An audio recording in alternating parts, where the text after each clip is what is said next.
सौ बात की एक बात यह कि महिलाओं को सीधे बैंक अकाउंट में पैसा देने के जमाने में भी मिड डे मील बनाने वालों की हालत पर किसी का ध्यान नहीं गया है।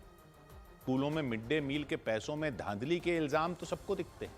मिड डे मील के नाम पर क्या खिलाया जाता है बच्चों को, वो भी कभी इधर से खबर आती है, कभी उधर से खबर आती है।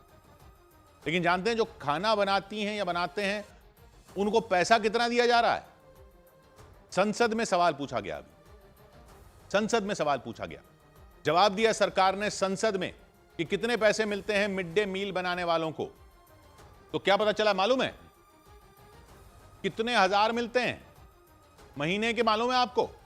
कोई 10-20 हजार नहीं मिलते, 5-10 हजार भी नहीं मिलते, महीने के 2-4 हजार तो मिलते होंगे ना। मानदेय मिलता है, मानदेय। मालूम कितना? 1,000 रुपए, सिर्फ 1,000 रुपए, 1,000 रुपए महीना। 15 साल से उतने ही पैसे मिले जा रहे हैं। लाडली बहनों को इसका 1.5 गुना 2 गुना सरकारें ऐसे ही दे रही हैं और काम करने वालों को कोई पूछ ही नहीं रहा। और ऐसा भी नहीं कि घंटा 2 घंटा गए और खाना बनाया और चले आए। घंटे 2 घंटे में कहां बन रहा पूरे स्कूल का खाना? गांव देहात में एक ही होती हैं खाना बनाने वाली स्कूल के बच्चों के लिए।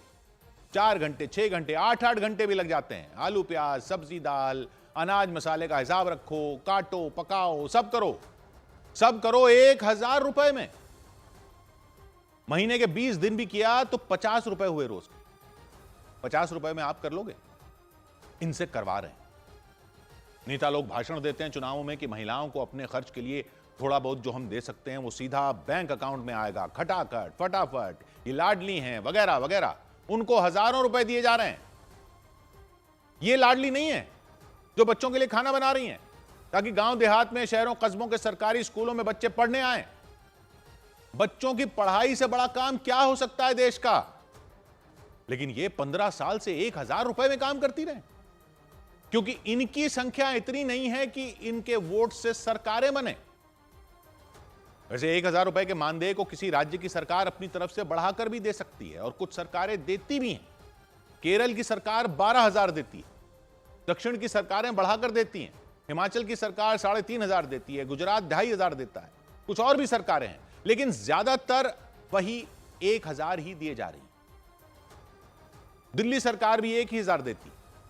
इस 1,000 में 600 रुपए केंद्र सरकार देती है, यानी राज्य सरकार देती है 400, सिर्फ 400। इसीलिए तो ये राज्यों के चुनावों में जो मैया और बहना और बिटिया और लक्ष्मी को पैसे देने के वादे होते हैं, वो देखकर ये 400 रुपए देखकर शर्म आती है। कोई क्यों करेगा ये काम? पढ़ेगा इंडिया तो बढ़ेगा इंडिया, ये सारा ठेका इन लोगों ने लिया हुआ है। 15 साल से वही पैसे दिए जा रहे हैं इनको। क्यों?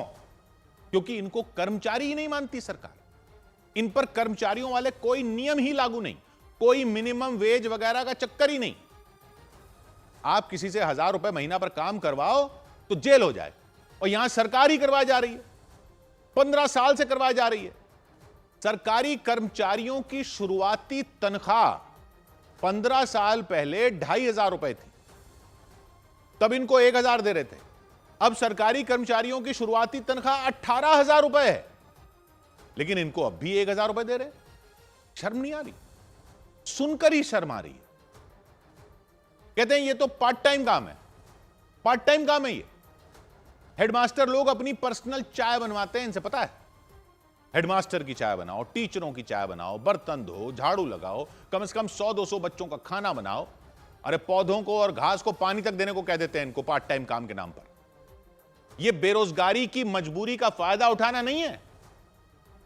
सारे कानून बाकी लोगों के लिए हैं, अपने लिए सरकारों के कोई कानून नहीं है। सरकारी कामों के लिए मजदूरी करवाने पर भी 300-300 रुपए दिहाड़ी देने का नियम है। ये क्या दिहाड़ी मजदूरों से भी गए बीते हैं? इनको देश के कल का पोषण करने का काम दे दिया और भूल गए इनको। बाकी सबको लखपति बना देंगे खटाखट। क्यों? क्योंकि इनके नाम पर वोट नहीं मिलते। बटेंगे तो कटेंगे समझ में आता है, खाएंगे तो पढ़ेंगे कब समझ में आएगा। 100 बात की एक बात,